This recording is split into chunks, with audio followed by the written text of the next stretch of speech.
You've entered Void of Rules, where chaos reigns and darkness consumes all. In this twisted realm where all laws have crumbled, only one rule remains, and those who break it are cast into eternal digital oblivion. The rule is simple. Subscribe. We're almost at 10,000 corrupted souls, but the Void hungers for more. Our goal is 10,000 subscribers before this year bleeds into darkness. Will you join our legion, or face the consequences of defying the Void? Now let's jump into today's story. I never thought I'd live to see the day. We tried to keep it contained, buried deep under the ice, but it's out now. My demon has escaped Antarctica, and the world is about to pay the price. This isn't just a story, it's a warning. You need to know what happened before it's too late for all of us. My name is Colton Hayes. I'm 47 years old, and for 5 years of my life, I worked in a place that officially doesn't exist. A facility called Station Erebus, buried 2.4 miles beneath the Antarctic ice. I wasn't a scientist. I wasn't a researcher. I was a jailer for things that shouldn't exist, and I failed at the one job that mattered most. Let me start at the beginning, back when I still believed some things could be locked away forever. I was special operations, did 2 tours overseas, saw things that would make most people lose sleep for weeks, watched friends die in ways that still visit me at night, but nothing, and I mean nothing, prepared me for what I'd encounter when I got recruited into Containment Protocol Omega in 2009. They found me 6 months after my wife Amanda died in a car accident. I was drinking a 5th of whiskey every night, sleeping maybe 2 hours if I was lucky, and actively looking for any way to disappear from my old life. They offered me exactly that, wrapped up in a security clearance so high it didn't technically exist. The recruitment process was strange from the start. No formal interviews, no paperwork I could keep copies of, no office building or government facility. Just a man in a grey suit who met me in a parking garage in Virginia at 2 in the morning and asked me one question. If you could lock away the worst things in the world and never let them see daylight again, would you do it? I didn't hesitate. I said yes. 3 weeks later, I was on a cargo plane heading south, further south than I'd ever been, to the bottom of the world where the sun disappears for months at a time. Station Erebus was a marvel of engineering and paranoia built into one. The main operations level sat just below the ice surface, disguised as a standard research outpost complete with weather monitoring equipment and geological survey teams. Anyone flying overhead would see exactly what they expected to see. Below that, connected by a single reinforced elevator shaft were the holding cells. 16 individual containment units, each one designed for a specific type of threat. And below that, at the very bottom, was what we called the vault. 3 specialized chambers, built to hold the things that couldn't be allowed to interact with anything else, not even other entities. 47 people staffed the facility at any given time. Scientists, guards, engineers, medical personnel, and one very overworked psychologist. We worked 6-month rotations, though most people didn't make it past 4 months before requesting early evacuation. The psychological evaluations were monthly, mandatory, and if you failed one, you were on the next transport out, no questions asked, no chance to say goodbye to the people you'd lived beside in the dark. We weren't there to study these things. We weren't there to communicate with them or understand them or find out what made them tick. We were there to make sure they never got out, never touched another human being, never saw the sun again. Simple as that. Lock the door and keep it locked. There were 12 entities contained at Station Erebus when I arrived in November 2011. I learned about them gradually, in whispers and warnings from the other staff, during meals or late-night conversations when sleep wouldn't come. Entity 4 was a man who claimed to have been born in 1847 and hadn't aged a day since his 30th birthday. He'd gone completely insane from immortality, spent his days screaming at the walls about everyone he'd ever loved, turning to dust while he remained unchanged. His cell was soundproofed, but sometimes you could still hear him if you stood close enough. This endless howling that sounded less like a human voice and more like wind through a tunnel. Entity 7 looked human enough at first glance, but once you watched it move, you realized it had forgotten how humans were supposed to walk, how they were supposed to blink, how they were supposed to breathe. It wore a person like an ill-fitting suit, and every movement was just slightly wrong, just slightly delayed, like it was controlling a puppet from the inside. Entity 11 would press its hands against the walls of its cell, and wherever it touched, frost would spread in beautiful, intricate patterns that never melted, even when we blasted the heating system at full capacity for hours. But none of them, not a single one, compared to what we kept in Vault 3. We called him the Passenger, though I doubt that was his real name, if he even had one. I doubt he'd been human for a very long time, if he ever was at all. My supervisor was a man named Mike Brennan. 52 years old, grey hair cut military short, steady hands that never shook, even in the coldest temperatures, eyes that had seen too much but remained sharp and focused. He'd been at Station Erebus for 3 years when I arrived, longer than almost anyone, except the facility director. Most people broke down or burned out within a year. Mike just kept going, kept working, kept enforcing the protocols that kept us all alive. He took me down to Vault 3 on my first month there, said I needed to see it to understand what we were really doing, what we were really protecting the world from. The descent took 20 minutes. 3 separate airlocks, each one requiring different clearance codes and biometric scans, each one colder than the last. The temperature dropped steadily as we descended, from a comfortable 68 degrees in operations to well below freezing by the time we reached the bottom. By the final airlock, the temperature had dropped to minus 40 degrees. Our breath came out in clouds so thick they obscured our vision, and every breath felt like inhaling broken glass. I could hear my heartbeat in my ears, loud and fast, probably from the fear I was trying very hard not to show. Before Mike opened the final door, he put a hand on my shoulder and looked me dead in the eyes with an intensity that made me understand this wasn't just protocol. This was survival. "Don't let it speak to you directly," he said, his voice barely above a whisper, even though we were alone. "If you hear your name, you leave immediately. You understand me, Colton? I don't care if you're in the middle of a security check, or if alarms are going off, or if the whole facility is coming down around us. If you hear your name come from that thing's mouth, you turn around, and you walk away. Immediately." I nodded, though I didn't really understand. Not yet, I would, soon enough. The vault was a 30-foot cube of reinforced steel and concrete, walls 3 feet thick, no windows except the observation port in the door. Fluorescent lights hummed overhead, casting everything in a harsh white glow that hurt to look at for more than a few seconds. The air itself felt wrong, thick and heavy, like trying to breathe underwater. In the center of the room stood a containment cylinder, 8 feet tall and 4 feet wide, made of some kind of specialized transparent material I'd never seen before.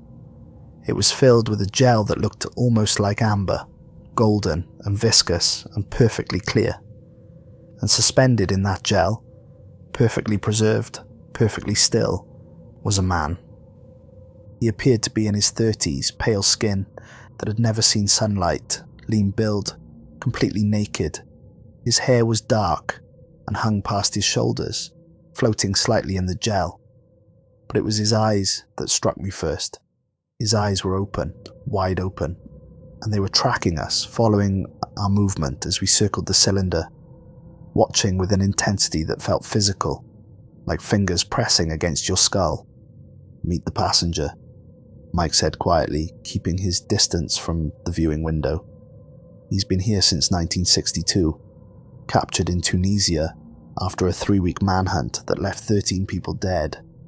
4 others killed themselves within a week of the capture, including 2 of the lead investigators. I felt something the moment I saw him.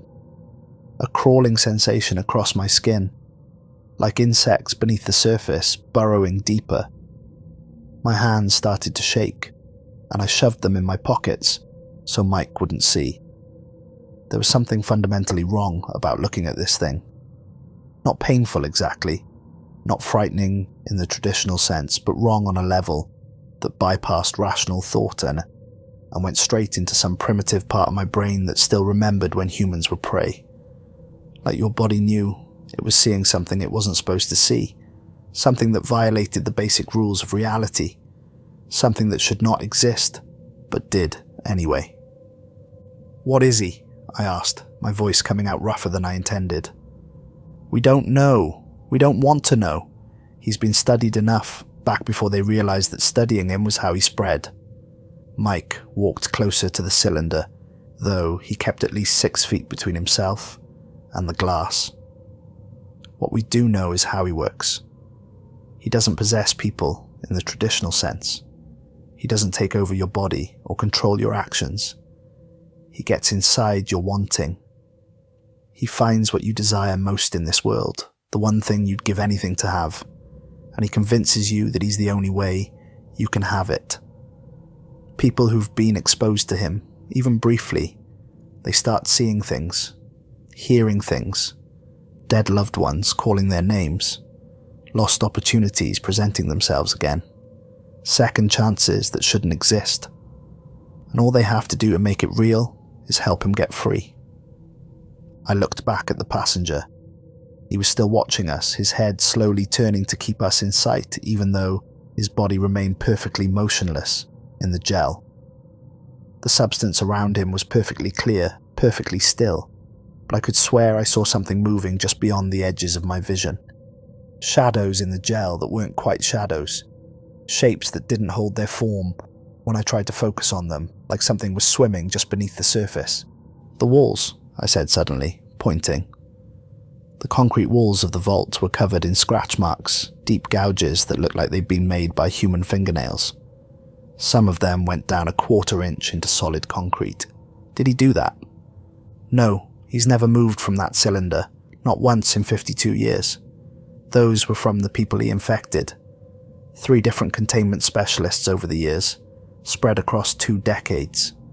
They tried to break through the walls to reach him.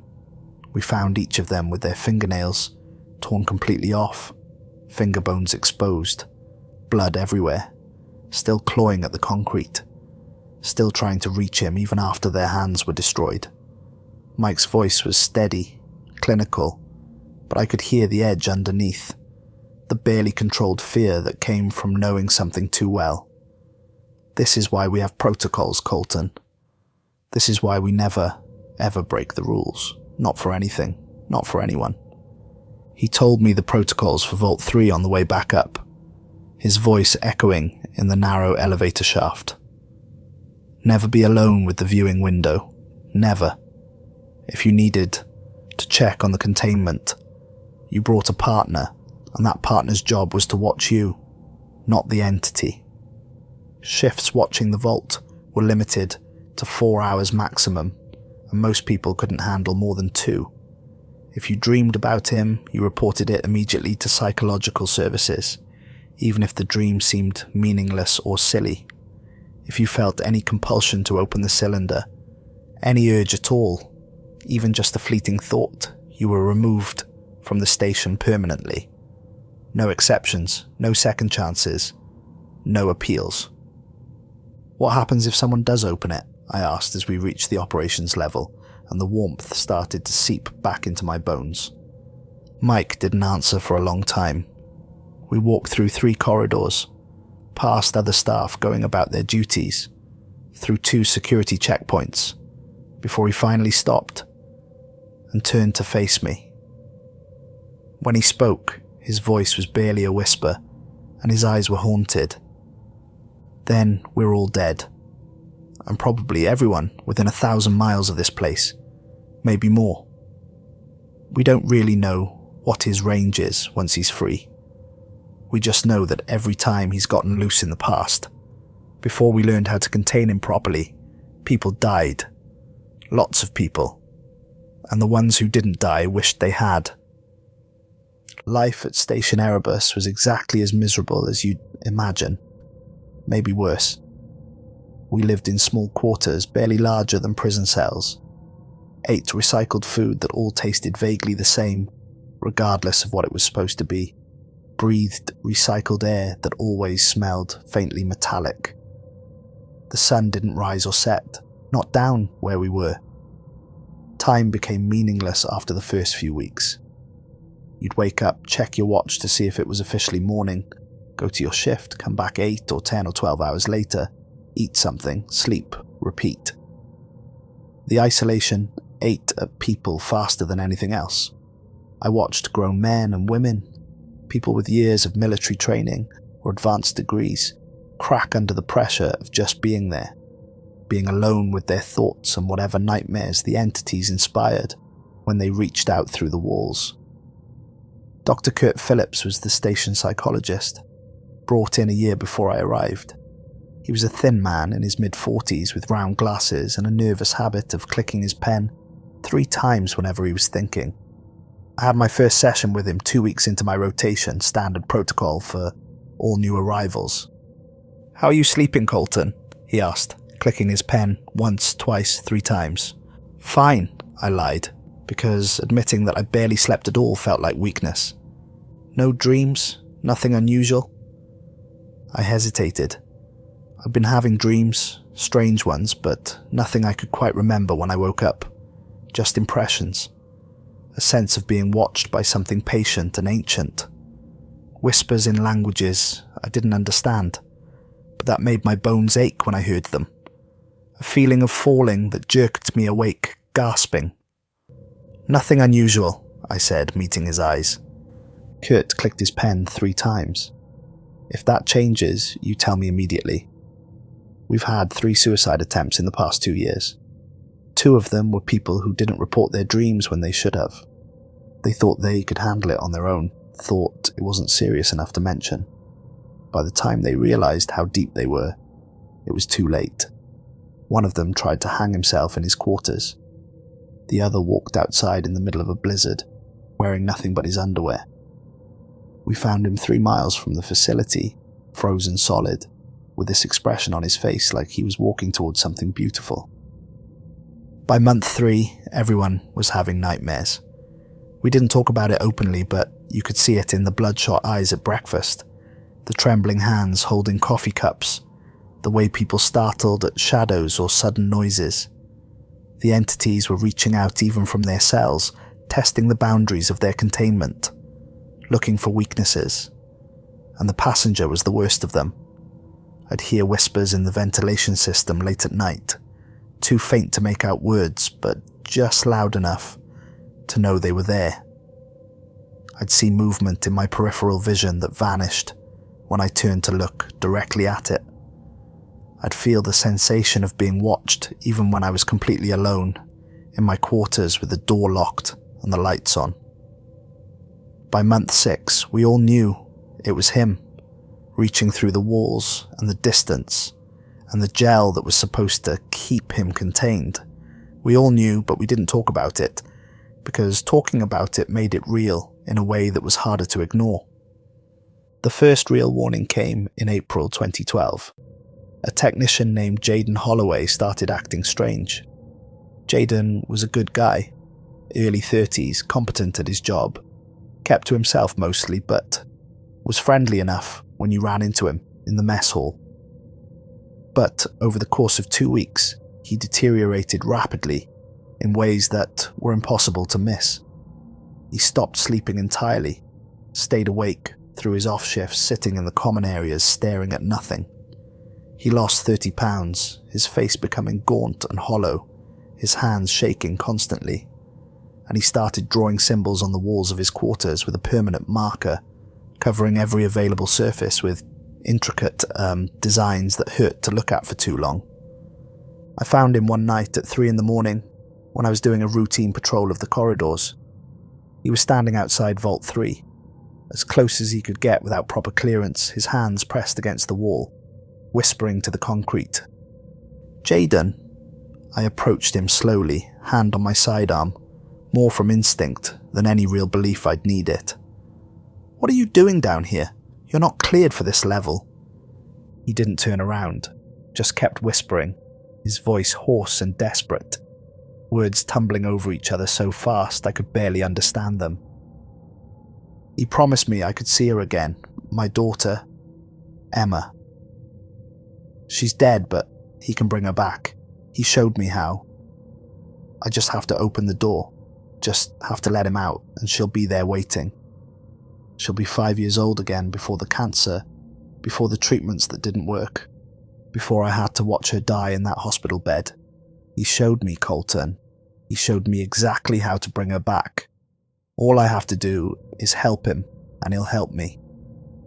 I grabbed his shoulder, and he spun around so fast I nearly drew my weapon. His eyes were completely bloodshot, no white visible at all, just red threaded through with burst vessels. Tears were streaming down his face, cutting tracks through dirt and grime, like he hadn't washed in days. And he was smiling. Actually smiling, this wide, ecstatic grin that showed all his teeth. He showed me, Colton. He got inside my head and he showed me I can have her back. I can hold my little girl again. I called for backup and we got Jaden sedated within minutes. Got him strapped to a gurney, got him into medical, got him scheduled for immediate evacuation. Mike authorized the transport personally, cut through all the red tape that would normally take days. We had Jaden on a plane within 6 hours, sedated and restrained, with 2 guards accompanying him the whole way. Mike told me later that Jaden died in transit, somewhere over the Pacific Ocean. He'd somehow gotten free of his restraints despite the sedatives that should have kept him unconscious. He'd used a piece of broken plastic from his meal tray to open his wrists, cut deep enough to sever the arteries. The guards found him in a pool of blood, still smiling, his last words caught on their body cameras. "He's coming with me. You can't keep him down there forever. He's coming with me, and he's going to find all of you." The symbols Jaden had drawn on his walls. We photographed all of them before we painted over them. Sent the images to linguistics experts, cryptographers, historians, anyone who might be able to identify them. Nobody could. They didn't match any known language, any known writing system, any historical record of any culture anywhere in the world. But people who looked at them too long, who really studied them, reported severe headaches, nausea, vertigo, a sense of deep unease that lasted for hours after they looked away.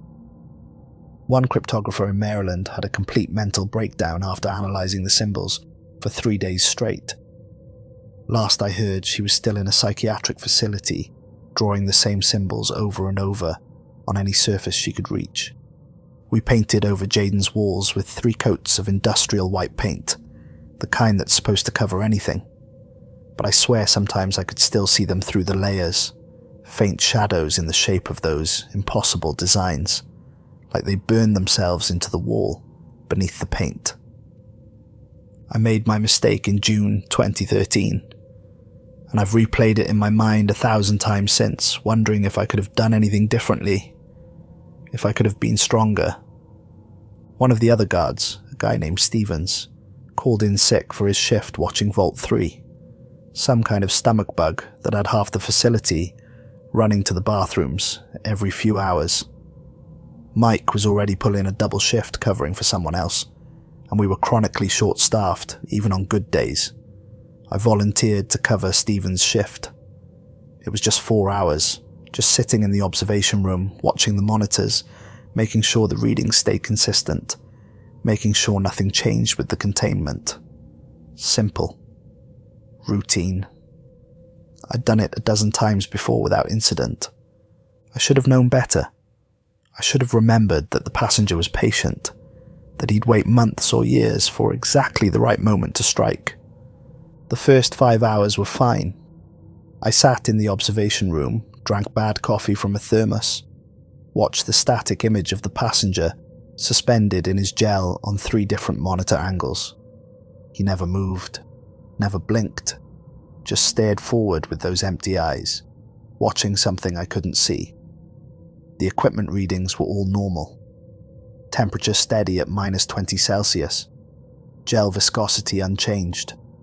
No fluctuations in the containment field. Everything exactly as it should be. Hour 6, I started to hear my name. Colton. It was a woman's voice, soft, familiar, achingly gentle, coming from somewhere behind me and to the left. I turned, but the observation room was empty. Just me.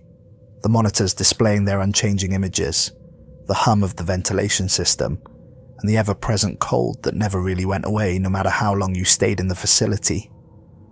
Colton, please, I need you.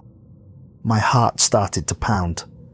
This heavy thudding in my chest that I could feel in my throat. I knew that voice. I knew it better than my own.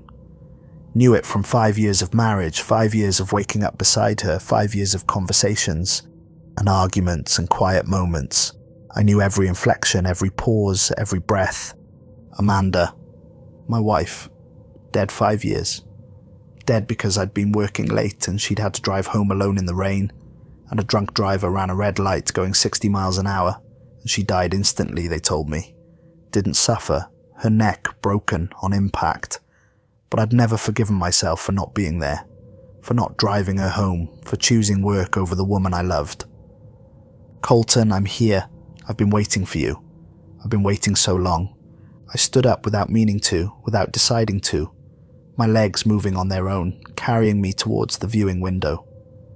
The reinforced glass that looked directly into Vault 3, directly at the passenger suspended in his amber gel. My hand reached out, fingers splaying against the cold glass, and I could feel him watching me now. Could feel his attention focused on me, like a spotlight. I knew it wasn't real. I knew it was him playing with my head, digging through my memories and finding my deepest wound and exploiting it. But, God help me. I wanted to hear her voice. I wanted to see her face one more time. I wanted to tell her I was sorry, that I should have been there, that if I could go back and change everything I would. Come closer, Colton. I can't reach you. Come closer and I can show you. I can show you how to bring me back. We can be together again. I got within 3 feet of the window, close enough to see the passenger's eyes clearly now. Close enough to see that they weren't empty at all. They were full. Full of everything humanity had ever wanted and lost and grieved for. Full of every desire and desperate wish and impossible dream. Full of hunger that stretched back thousands of years. The door burst open and Mike tackled me to the ground, his full weight slamming into me, driving the air from my lungs. We hit the floor hard, and I felt something in my ribs crack, but Mike didn't let go. He pinned my arms, pressed his knee into my back, held me down while I struggled against him. "What the hell are you doing?" he shouted, his voice raw. "Colton, what the hell are you doing?" The spell broke. Amanda's voice vanished like it had never been there. I stopped struggling, went limp against the floor, and realized I was crying. I didn't even know when I'd started, but tears were streaming down my face, hot against my cold skin. "She was here," I said, my voice breaking. "Amanda was here. I heard her. She was calling for me." Mike pulled me to my feet, dragged me bodily out of the observation room and away from Vault 3. He didn't speak until we were 3 levels up, back in operations, surrounded by other people going about their duties. Then he shoved me against a wall, not hard enough to hurt, but hard enough to get my attention, and looked at me with something that might have been pity. "He's in you now," Mike said quietly, glancing around to make sure no one was listening. "Just a little bit, but he's there. You opened a door in your head, and he walked through it. You need to decide right now if you're strong enough to stay here, because if you're not, If there's even a chance you're not, you need to request evacuation immediately. No shame in it, Colton. Most people can't resist him. Most people don't even make it as long as you did.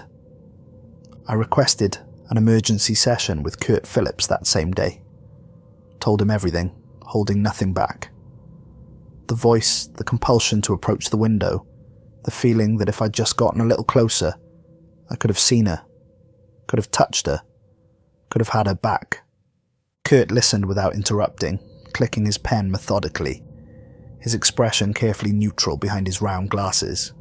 When I finished, he was quiet for a long time, just clicking his pen over and over, 3 clicks at a time. "The passenger doesn't offer lies, Colton," he said finally. "That's what makes him so dangerous, so effective. He offers truth. He really could show you Amanda. He could make you feel her presence, hear her voice, maybe even let you speak to her one more time, let you have a conversation you've been desperate to have for 5 years. But the price is everything else. Your mind, your soul, your humanity, everything that makes you who you are. He'll hollow you out and wear you like a coat, and you'll let him do it willingly. Because for one moment, one brief shining moment, you got what you wanted most in the world. And then it'll be over, and you'll be gone, and he'll use your body to get closer to the next person and the next, spreading like a virus." I stayed at Station Erebus. Looking back, I wish I hadn't, but at the time I thought I was strong enough. I thought I could resist him now that I knew what to expect, now that I'd felt his touch and survived it. I thought I was special somehow, stronger than the others who'd fallen. I was wrong about that too. By August 2014, things at Station Erebus had gone from bad to worse, in ways that were becoming impossible to ignore or explain away. We started experiencing malfunctions throughout the facility, systems that had worked perfectly for years suddenly developing problems, power fluctuations that the engineers couldn't trace to any source, lights flickering in corridors for no reason, doors locking and unlocking themselves randomly, temperature inconsistencies, specifically in Vault 3. The readings jumping all over the place despite the system being designed with multiple redundancies to prevent exactly that. The containment cylinder was supposed to maintain a constant temperature of minus 20 degrees Celsius, controlled by 3 separate cooling systems that could each handle the full load independently. But the readings started jumping wildly, minus 15, minus 30, back to minus 20, up to minus 10, down to minus 35, all within the span of minutes, faster than should have been physically possible, given the thermal mass of the gel. Mike and I went down to inspect it personally, both of us knowing something was wrong, but neither wanting to say it out loud. The passenger was still suspended in the gel, still motionless, still watching. But something was different. The gel itself looked strange, cloudy in some places, crystal clear in others, with currents moving through it like underwater rivers, despite the fact that it was supposed to be completely static, and I could swear I saw something moving inside it. Shapes that weren't quite shapes, shadows that moved independently of any light source, things swimming just beyond the edge of visibility. "The equipment's malfunctioning," Mike said, but he didn't sound convinced, even as the words left his mouth. He was staring at the cylinder with an expression I'd never seen on his face before. Fear. Real, genuine fear. "What if it's not the equipment?" I asked quietly.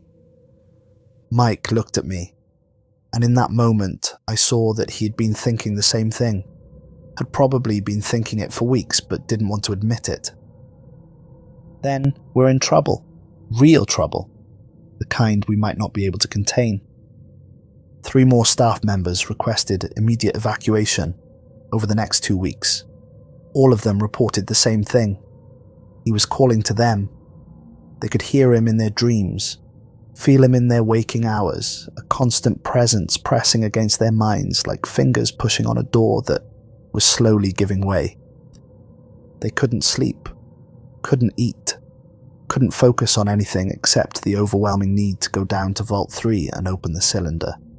Kurt Phillips was overwhelmed with requests for emergency sessions, people breaking down in his office begging for medication, for help, for anything that would make it stop. And then came September 17th, 2014. The day everything fell apart. I was in my quarters trying to sleep, though sleep had become almost impossible by that point. Every time I closed my eyes, I saw Amanda. Every time I started to drift off, I heard her voice calling for me.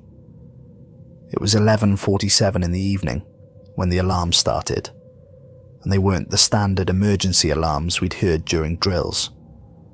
These were different, deeper, more urgent, the kind of alarms that meant something catastrophic was happening right now.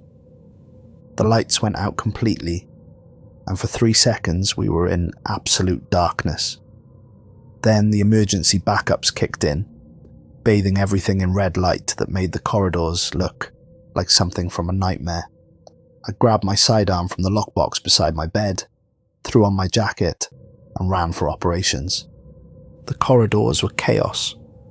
Half the staff were unconscious on the floor, collapsed where they stood, blood running from their noses and ears. The other half were walking, moving in perfect synchronization like marionettes, controlled by the same hand, their eyes glazed and distant, seeing something that wasn't there. They were all heading in the same direction, moving with mechanical precision, not responding to their names when I called out, toward Vault 3. I found Mike in the operations center, and the sight of him stopped me cold.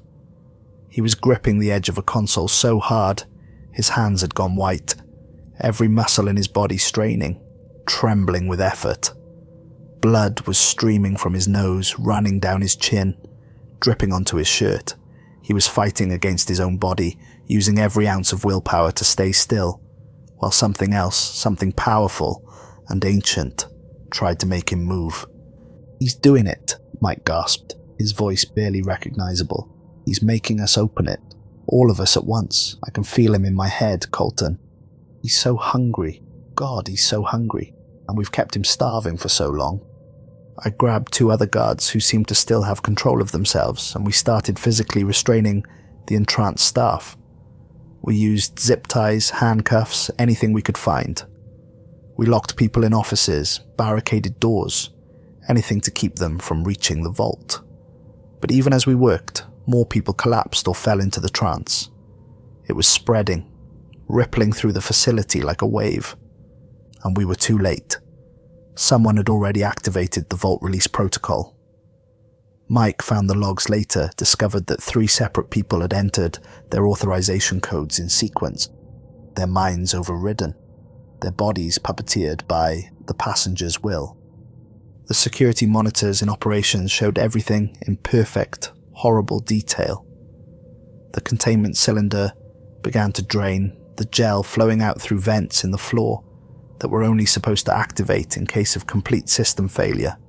It took 7 minutes for it to empty completely. 7 minutes where we watched the passenger emerge from his 52-year sleep, the gel sliding off his skin, his body coming alive for the first time in half a century. He opened his mouth for the first time, and what came out wasn't a sound. Not exactly. It was wrongness made audible, a frequency that bypassed your ears and went straight into your brain, rewriting something fundamental about how you perceived reality. Every person still conscious in the facility collapsed, myself included. I fell to my knees, clutching my head, feeling something break inside my mind, like a bone snapping. When I looked back at the monitor, vision blurred and doubled. The cylinder was empty. The gel was gone. And the passenger was standing upright for the first time in 52 years.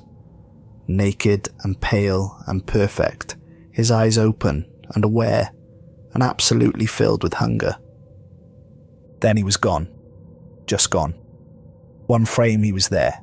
The next frame, the cylinder, was empty, and we couldn't find him on any of the cameras. The next 72 hours were a nightmare. I can barely piece together into a coherent timeline. Time became fluid, unreliable. Seconds stretched into hours, hours compressed into moments. The passenger was loose in the facility, but nobody could find him on any of the monitors, in any of the corridors, in any of the rooms. We searched everywhere, every storage closet, every ventilation shaft, every access tunnel. Nothing. But staff members started disappearing. We'd do a head count and someone would be missing. We'd find them later in places that should have been impossible to reach. Stevens, the guard whose shift I'd covered that day back in June, was found inside a sealed electrical room that required 3 different key codes to access. The door had been locked from the outside. He was alive when we found him, sitting in the corner, smiling, whispering about his brother, who died in Afghanistan 10 years ago. "He was here," Stevens kept saying. "He came back. He told me everything's okay. He told me he forgives me for not being there." Stevens died 20 minutes later, still smiling, and the doctors couldn't find anything physically wrong with him. His heart just stopped, like he'd decided he didn't need it anymore. We found another technician, a woman named Lisa, inside a narrow pipe that a human body couldn't possibly fit through. The pipe was 6 inches in diameter. She'd somehow gotten inside it anyway, folded and compressed in ways that should have killed her. She was still breathing when we cut through the pipe to get her out, her eyes tracking our movement, but she never spoke again. Just stared at nothing and smiled. Kurt Phillips, our psychologist, was found frozen solid inside the wall of his own office. Not in front of the wall. Not behind the wall. Inside it. Like he'd been pressed into the concrete while it was wet. Then the concrete had hardened around him, but the walls were solid, had been solid for years. There was no way he could have gotten there. His eyes were open, frozen mid-blink, and he was smiling just like all the others. Each victim had the same expression on their face. Pure ecstasy. Like they'd seen heaven before they died. Like they'd been given everything they'd ever wanted in the final moments, and it had been worth the price.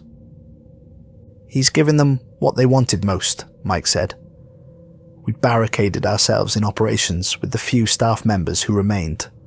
11 of us now, down from 47. Then he's taking everything else. I found my friend Matt Rodriguez in the kitchen freezer on day 3.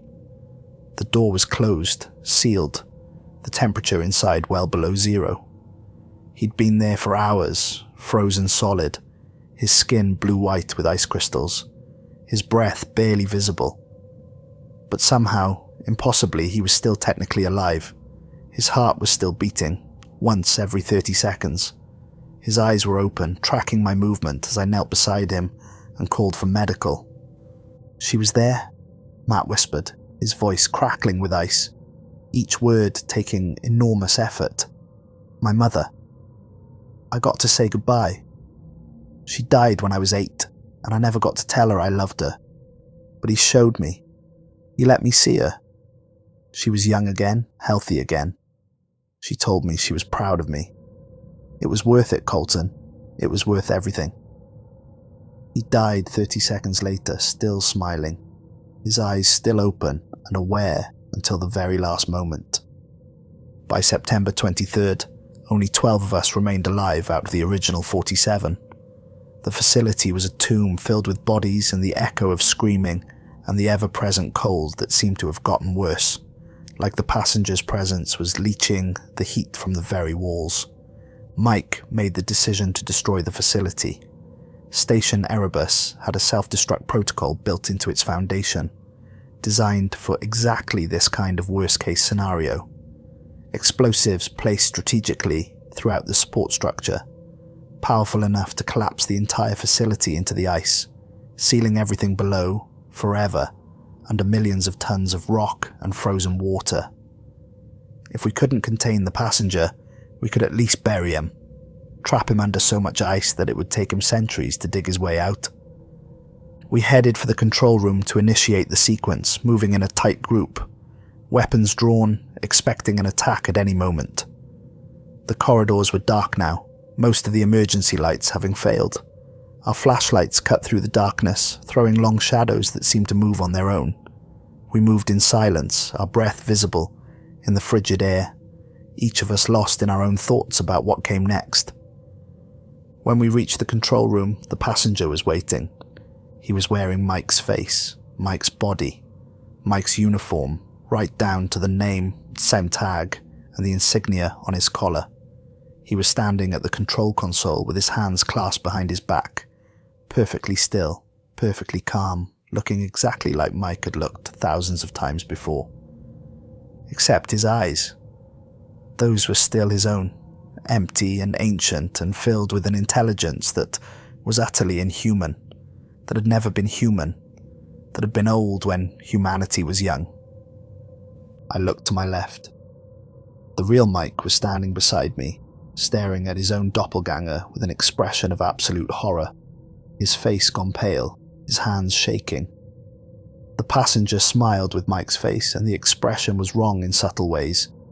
The smile too wide, held too long, the muscles moving in an order that wasn't quite right. "I've been here so long," he said in Mike's voice, but layered underneath was something else, something that made my bones ache. "Starving. Thank you for the meal. You kept me fed just enough to survive, just enough to stay aware, but never enough to be satisfied. Do you know what that's like? To be hungry for 52 years? To feel desire pressing against you from the other side of the walls, so close you could almost touch it, but never quite reach it. You were cruel in your way, but I forgive you. I'm leaving now." He walked past us towards the surface elevator, moving with Mike's gait, Mike's mannerisms, Mike's characteristic slight limp from an old injury. I raised my weapon, fired 3 times center mass. The reports were deafening in the enclosed space, echoing off the walls. The bullets passed through him like he was made of smoke, punching holes in the wall behind him. And he didn't even slow down. "You can't kill what was never alive," he said over his shoulder, still wearing Mike's face. "But thank you for trying. It shows spirit." We found the real Mike 10 minutes later, collapsed in a storage room 2 levels down. He was still alive, still breathing, but his eyes were open and empty. No consciousness behind them, no personality, no soul. Whatever made Mike who he was, whatever accumulated experiences and memories and choices had formed him into the man I knew, was gone. Scooped out and consumed, leaving behind nothing but a breathing body that would never wake up. We triggered the facility's destruction manually, all of us working together, bypassing safety protocols and overriding systems that were designed to prevent exactly what we were doing. The explosives detonated in sequence, a carefully choreographed series of blasts that started at the bottom and worked their way up. We felt the entire structure begin to collapse beneath us, heard the groan of metal and concrete failing, felt the floor tilt at impossible angles. We ran for the surface emergency shelter, racing against the destruction below us, our breath burning in our lungs. The elevator was gone, so we took the emergency stairs, climbing 2 miles of narrow metal steps while the world fell apart around us. The lights failed completely. The walls started to crack. Water began pouring in from the ice above, freezing as it fell. 7 of us made it to the surface. 7 out of 47. We huddled in the emergency shelter, wrapped in thermal blankets, gasping for breath, and watched through the reinforced windows as the ice swallowed Station Erebus whole. 2 miles of rock and ice collapsed into the void, the surface cracking and falling in on itself like a sinkhole, sealing the remaining entities in their tombs forever. But the passenger was already gone. Up through the ice somehow, up to the surface, up into the world. We knew it even as we watched the facility disappear. We knew we'd failed. We thought we'd at least contained the damage. We thought the other entities were buried deep enough that they'd never get out. We were right about that part at least. Station Erebus is gone, crushed under millions of tons of ice, and the 11 entities we left behind are still there, still trapped, still locked away from the world. But the passenger is free, and he's been free for 7 years now, and he's been feeding the whole time. The government's quarantined us for 6 months after we were rescued. Debriefings that lasted hours, psychological evaluations that went nowhere. Because how do you evaluate someone who's seen what we'd seen? Threats both subtle and explicit. We were told never to speak about what had happened, told that if we ever breathed a word of the truth to anyone, we'd disappear into some black site prison and never be seen again. Given new identities, new lives, released back into the world, with the understanding that we were being watched, always watched, and one wrong move would be our last. The official story was environmental disaster, a structural failure in a research station caused by shifting ice. Everyone lost. A tragedy. But these things happen in Antarctica.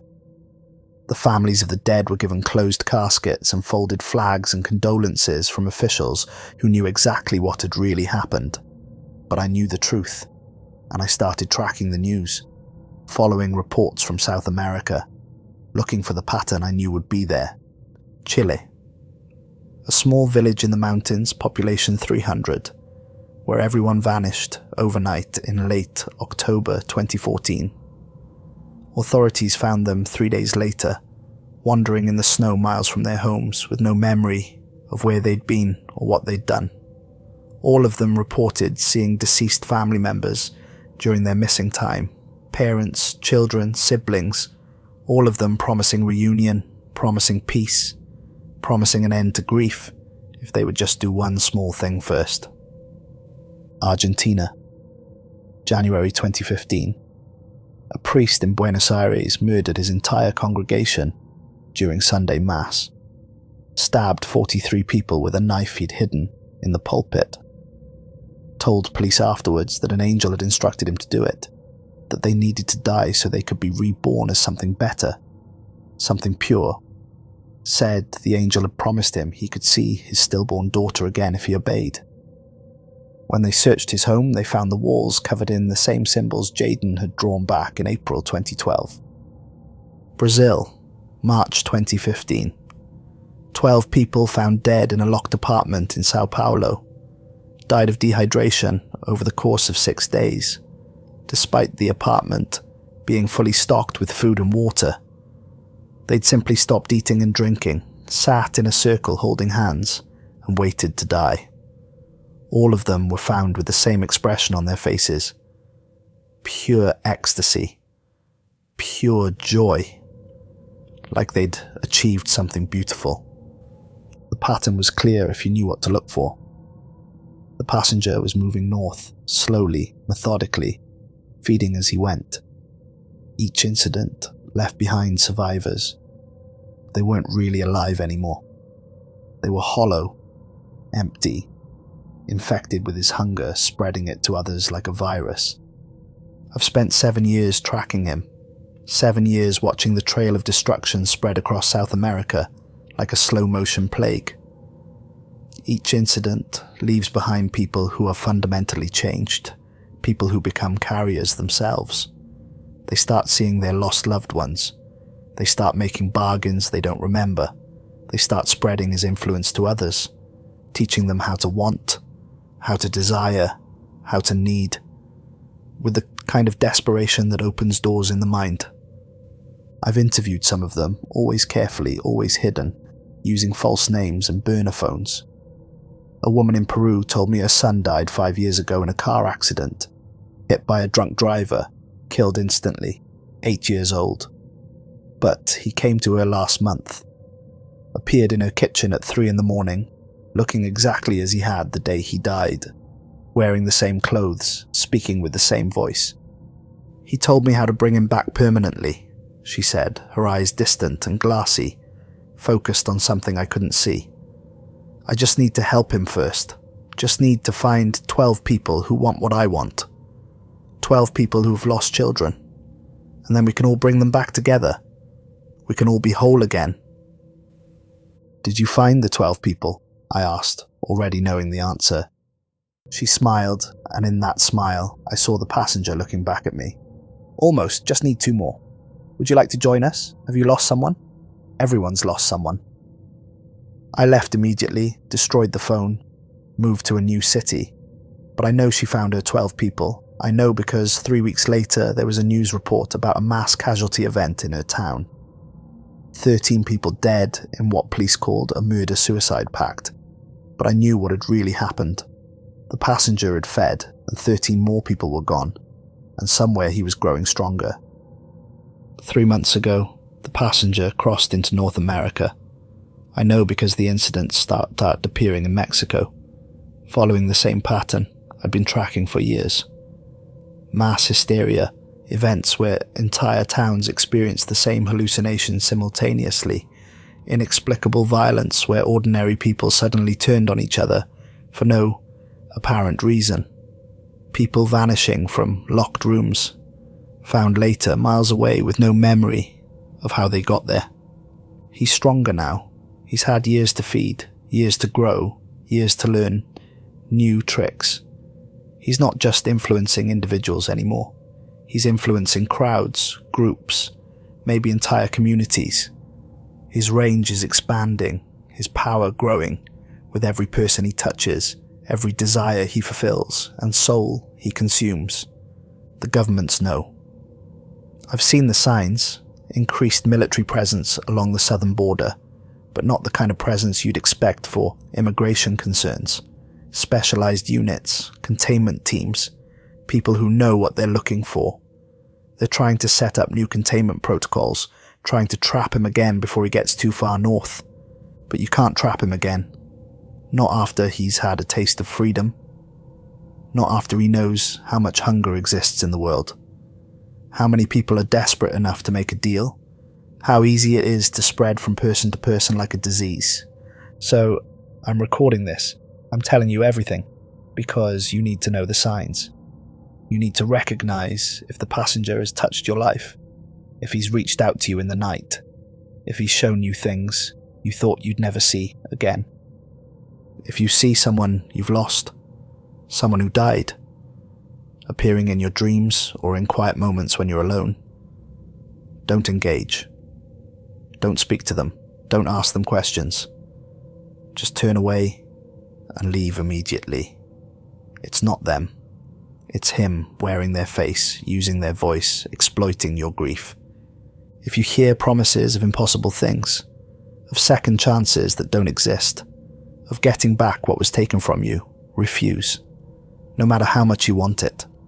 No matter how real it seems. No matter how convinced you are that this time it's different, that this time it's real. It's not. It's him. If you feel watched in empty rooms, if you hear whispers in languages you don't understand, if you experience a sudden certainty that you can have everything you've ever wanted for just a small price, just one tiny compromise, fight it with everything you have. Because that first compromise leads to a second, and a second to a third. And before you know it, you've given away everything that makes you who you are. The passenger feeds on desire itself. Not just big desires, not just desperate wants, but the quiet longings we all carry. The wish that things had gone differently. The hope that we'll get another chance. The desire to fix our mistakes. To say the things we never said. To hold the people we've lost one more time. The stronger your want, the deeper your need, the easier you are for him to claim. He'll show you heaven. He'll give you exactly what you've been dreaming about for years.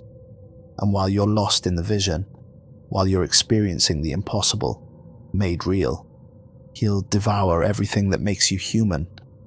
You'll feel him doing it. You'll know it's happening. And you'll let him because for one perfect moment, you got what you wanted most in the world.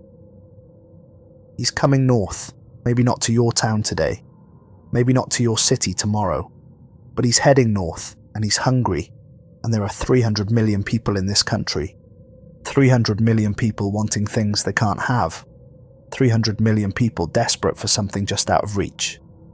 300 million meals waiting to be consumed. He's going to feed for a very long time. You know, I've been thinking a lot lately about something Kurt told me back at Station Erebus. He said, the passenger doesn't offer lies. He offers truth. Real possibilities, real chances to get back what we've lost, and I've been wondering, really wondering, if that's such a bad thing. All these years I've been running, hiding, warning people, watching the news, tracking the incidents, trying to stay ahead of him. I'm tired. I'm so tired of being afraid, of being alone, of carrying this weight. And Amanda's been visiting me in my dreams lately, every night for the past month. She says she forgives me, says she never blamed me, says she's been waiting all this time for me to be ready. She says she wants me to come home. Maybe it's time I stopped running. Maybe it's time I stopped fighting. Maybe it's time I admitted that I want what he's offering. I want to see her again. I want to hold her. I want to tell her all the things I never got to say. And if the price is everything else, if the price is my soul or my mind or whatever it is that makes me Colton Hayes, maybe that's okay. Maybe I've had enough of being me. Maybe I'm ready to become something else. Thank you for listening. Thank you for letting me tell this story. And thank you, wherever you are, for setting me free. Colton Hayes was found 3 days after this recording was made, having walked into the Pacific Ocean off the coast of Northern California. His body was never recovered despite an extensive search. Sightings matching the passenger's description have been reported in Arizona, New Mexico, and Southern California. Incidents matching his pattern of influence have occurred in Phoenix, Albuquerque, and San Diego in the weeks since Colton's disappearance. This recording is your warning. Listen carefully, watch for the signs, and whatever you do, don't let yourself want too much. That's how he finds you. That's how he gets in. He's coming. Claude can make mistakes. Please double check responses.